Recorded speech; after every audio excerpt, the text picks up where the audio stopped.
Hello and welcome, this is me, of course it's me, The Home Critic, still getting used to that name anyway, and this is my 99th video I believe, and yes, my next video will be pretty special, so you're gonna have to wait for that one to come up, and yeah, that's gonna be a good one. So, right now I'm gonna do this Wrestle-Talk for whatever, yeah, so it's gonna feature a lot of things, and now I'm gonna go in and talk about my first topic today, which is probably going to be NXT, which was on I believe it is right here. It is on the 3rd of June 2015, or 6/3/15, or 3/6/15, wherever you'd like to say that. This episode was obviously an alright episode. Obviously, we don't have, Sami Zayn or Kevin Owens there as usual, as you've seen them, and you sort of miss like Owens or Zayn's promos at the start of the episode or something like that, or any more of their main event matches. But tonight we had a still quite good show. We saw a video package from the Elimination Chamber when Kevin Owens beat John Cena. That was fun to see. Our first match was Tyler Breeze defeating Adam Rose in the first match of the night with a beauty shot. This was really fun match. Adam Rose obviously got the new gimmick. It's a gimmick that's sort of maybe not flying. I don't feel like it's flying that much with the audience. Obviously he's quite, he's good here at NXT. He gets the crowd reaction here at NXT, of course, like a lot of people do. But definitely he needs some more work done on him. Yeah, he still trying to find himself, I believe, after the real Adam Rose gimmick we just saw, which is really annoying. So yeah, Tyler Breeze defeats him. Makes sense. Good booking on behalf.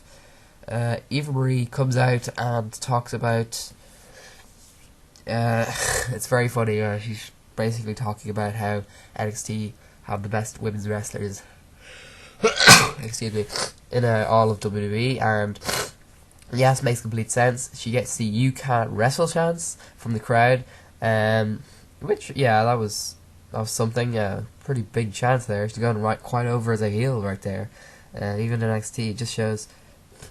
And the crowd are just eating her alive. Yeah, it's weird, I have to say.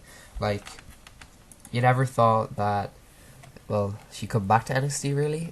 She stays on the main roster. I don't know what she's doing here. Is she going to have matches? I'm pretty sure this is just a promo for her having matches on NXT, or either NXT wrestlers, all the good women's wrestlers going up to, a few of those going up to the main roster. I don't know what that means, but either one of those are very exciting opportunities. Maybe just not can actually improve even Marie's wrestlers and show her, get some losses on her just belt to show her how to proper wrestle.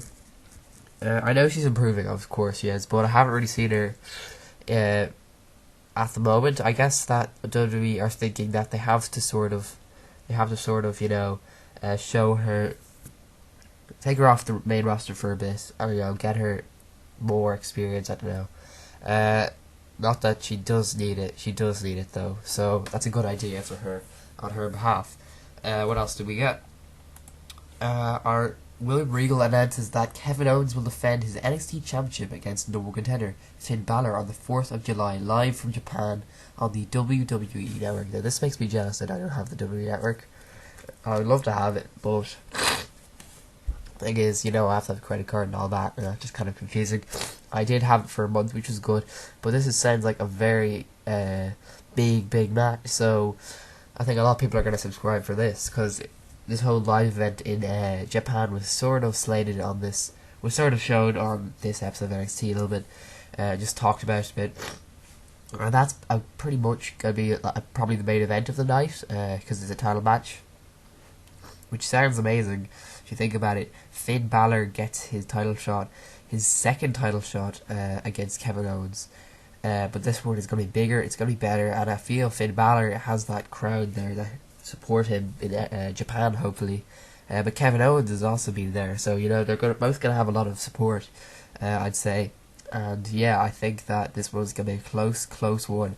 I'll probably do my predictions as it comes closer to that day, but feeling like I really want Finn Balor to win. I'm just supporting him. He's the guy I'm behind, okay? So that's that. Alexa Bliss sends Carmella back to the trash can, as she promised she would do last week by rolling her up and using the ropes for leverage. She defeats Carmella, and they sort of have her celebration with Blake and Murphy. Rhino cuts a promo backstage talking about Baron Corbin.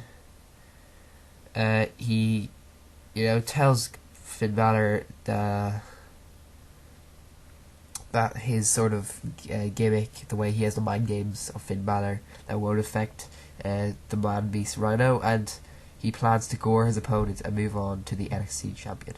I don't know how that quite works out, especially after he losing a big match. I mean, his logic is you have to agree, is quite improbable and kind of stupid. I have to say, Rhino, you make no sense, and that was just another bit of nonsensical nonsense coming out of his mouth.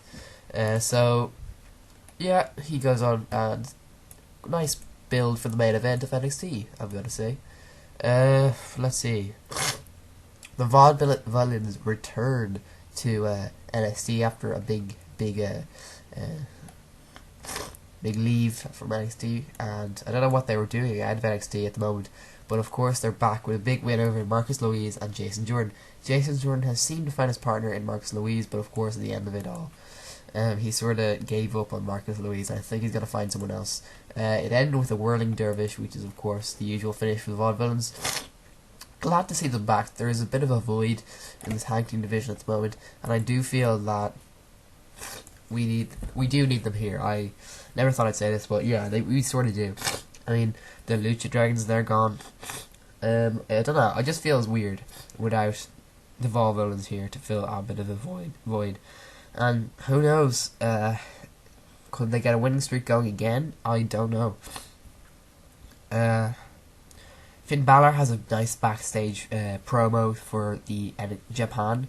He talks about that he has won 11 championships in Japan, and he's excited to take on Owens, but also talking about how Rhino is the main threat tonight. So, he does bring in the main event tonight, which makes it feel good and important. It also, Finn Balor, obviously the 11-time champion in Japan, it's like, he's a very big wrestler over there, I believe. When he was there for the years he was there, so I definitely think that it's a very good, great main event for Japan. Really, really excited. I probably will watch that online at some stage after it is done, and I'll probably talk about it in a future Wrestle-Talk video. So you never know. Balor defeats Rhino when he dodges a gore attempt and rolls up his opponent for the pin. Balor celebrates after the match, but he gets attacked by Rhinos, who gores him and sends him flying across the stage. This match featured a lot of domination. If you go watch it on YouTube, you'll see it. It was a pretty... My God, this match, it was domination from Rhino. Rhino just sort of went all out on Balor. Balor had some good moves, but all in all, he was always on the defense.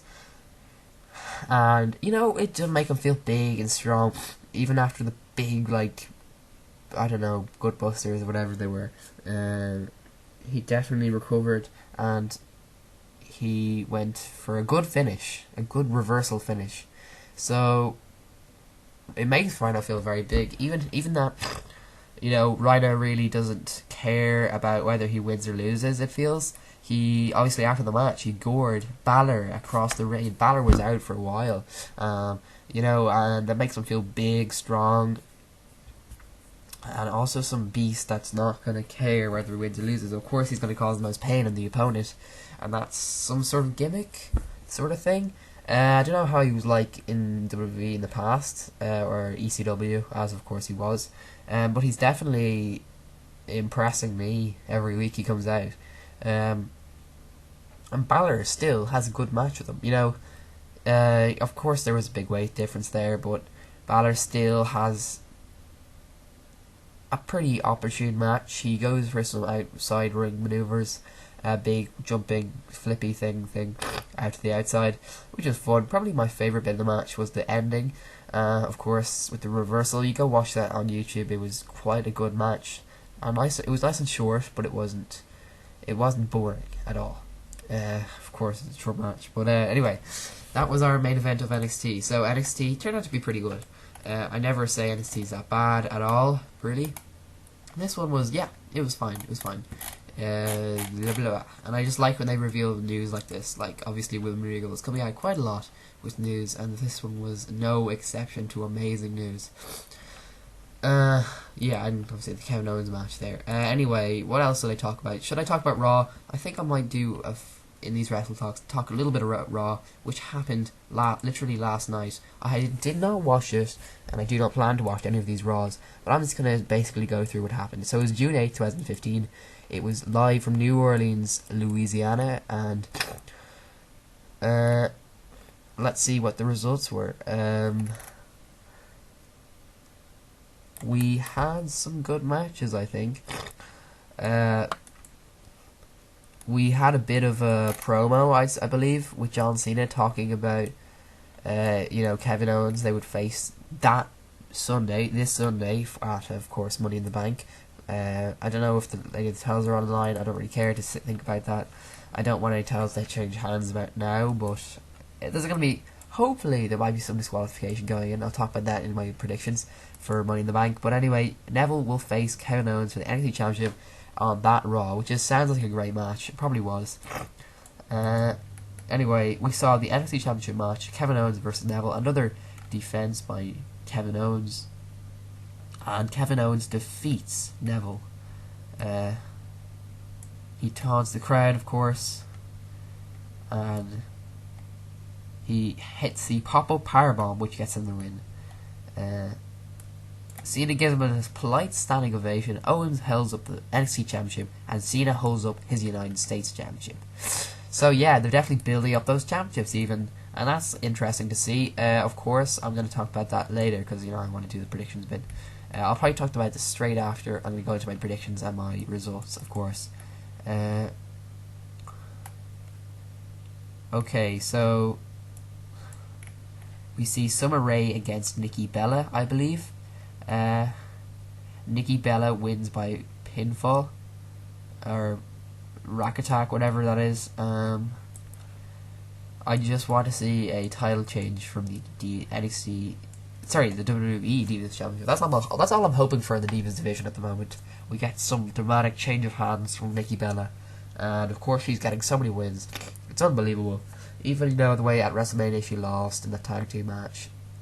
I believe that we should have another big match loss, maybe at SummerSlam, for the actual Divas Championship, because we're just seeing so many tag team matches on the important triple threats on the pay-per-views. It just seems fair to say that we should see a big time match at SummerSlam, which is a one-on-one match, and that would make sense, Roman Reigns talks about the Money in the Bank ladder match. I don't know. I think he's pretty much the number one contender already. I think he's probably the Money in the Bank holder already. I feel like that. He's getting these big promos. Probably gonna watch that on YouTube or something. I'm not going to go into any detail on that. I'm just saying that he had a promo. The day will come when he'll cash in and have a match against the man who's walking out of Money in the Bank with the WWE World Heavyweight Championship, Dean Ambrose. That's what he believes. So that's what I probably believe will happen. But I don't know. It's Money in the Bank. I don't know if Seth Rollins, what's going to happen there. I'll get to my predictions again. Let's see. We had Kane come out, Dolph Ziggler come out, R-Truth come out, Kane. They're all promoting the big Money in the Bank match, which obviously I'm going to get to. We had Sheamus versus Randy Orton. Sheamus then knocks him off the top ropes. Let's see what happens. Sheamus grabs the chair and waits for Orton to get up. Orton punches him, taking the chair and throwing him in the midsection. The referee calls for the bell. Sheamus wins by disqualification. Is this a bit more of extreme Randy Orton? I don't know. I think it's just the same old Randy Orton here. Of course, I don't know. I don't think this was a great match. I think a lot of people had a problem with this match. Just said it wasn't that great. What else? Kane versus Dolph Ziggler. Ziggler tries to leave the ring, but Kane grabs him. Kane then gives him a chokeslam for the win. Kane wins this one. I don't even care about this one.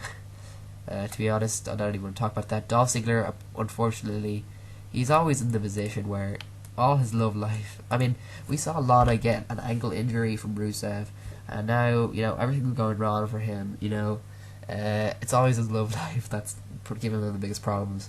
And, this is what WWE does. They stick a girl with him, and, they believe that that's going to help him. Ziggler's always in that position, I think. He's not going anywhere at the moment. I'm interested to see who's going to be faced in Money in the Bank. So, is he in the... I believe he's in some sort of, I don't know, ladder match. I don't know. There was a Miz TV segment with Ryback and Big Show. Los Matadores versus Luke Harper and Eric Rowan. Luke Harper and Eric Rowan win by pinfall. They used the 3D, I believe. So I think this is the beginning of the formation or the reformation of the Wyatt family, which is very exciting to think of. We could see a big time match coming at SummerSlam maybe if they reform. Hopefully they will. Let's see, Big E with the New Day versus Titus O'Neil with Darren Young. Big E wins. Let's see how it finishes. Ends. Xavier Woods pushes Darren Young at ringside. O'Neil is distracted by this. Big E then hits the big ending for the win. Good finish there. Let's see. King Barrett will face R-Truth.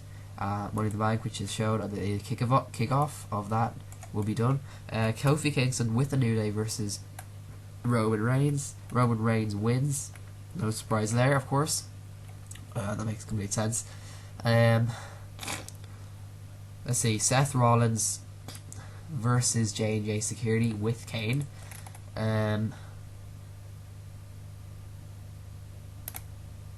This is an interesting one. I wouldn't have thought they would like this goddamn match. Anyway, let's see how it ends. Rollins stands over Noble and then talks trash before slapping him. Rollins goes for pedigree, but Ambrose jumps the barricade.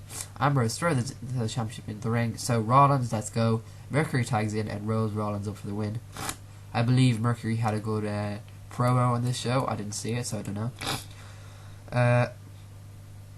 Let's see what else. That was all the matches on the card. So it was I don't know how to think of this one. I'm not going to give my preview because obviously I haven't seen it. They're just the results I'm going to list out on this episode.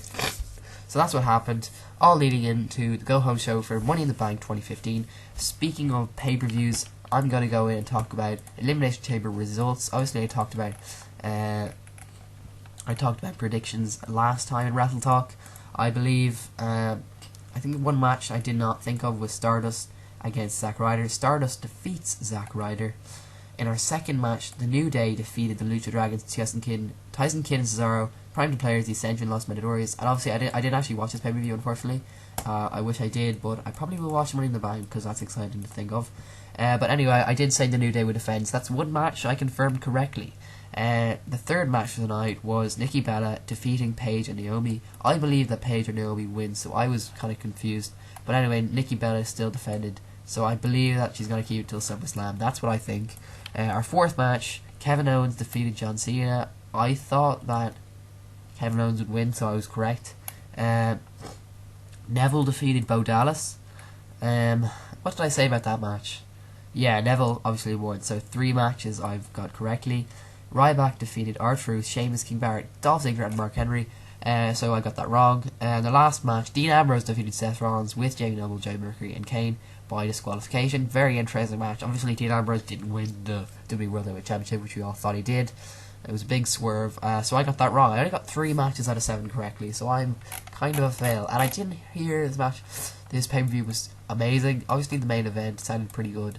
And the best match of the night was probably John Cena versus Kevin Owens, which I may be watching solely for that match, because that sounds exciting. So that was pretty much the highlight of the week. Was that very match from last week. Let's see. I'm going to talk about the Money in the Bank 2015 predictions. Now, this pay-per-view is up and coming. It will take place on June 14, 2015, this Sunday in Columbus, Ohio. It will be the 6th event under the Money in the Bank chronology, and it will be the first pay-per-view event held in Columbus since 2004, which is amazing.